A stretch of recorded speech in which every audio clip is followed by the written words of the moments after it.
Hi, I'm Olivia, and I'm going to be talking about cosplay and makeup.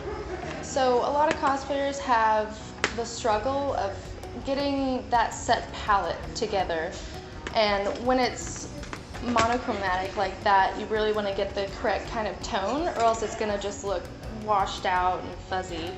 A good example is this nice Gyarados that I was going to cosplay. It's a very specific blue, and when I was looking for it online, I couldn't find any of the colors, and all of the colors were either discontinued for one reason or another. So I kept ordering makeup that didn't match, and that's a lot of money. First I'm going to go into the white, just a little bit, put that on the side, wipe it off so you don't dilute your colors. And then I'm going to go in with this blue-green because there's more of a greenish tint in the Gyarados color.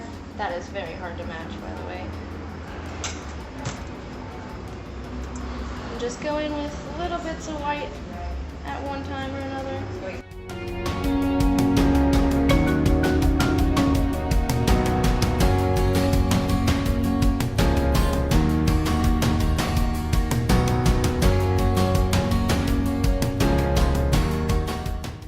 So this is pretty dang close, but you never know until it's going to be on your lips. So now I'm going to put it on my lips to make sure the color is correct, and then I can make any changes that I need. It goes on so smooth.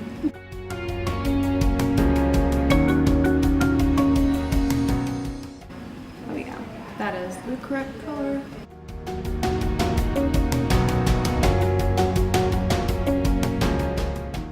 So now I've got my nice little card that has my recipe on it with the indigo and white. Now, instead of taking months to find the right color, I just went in and mixed my own personal color that matches exactly what I needed for this nice Gyarados cosplay. So yeah, mini mix. So this is my lipstick in its final form. So we got that nice pink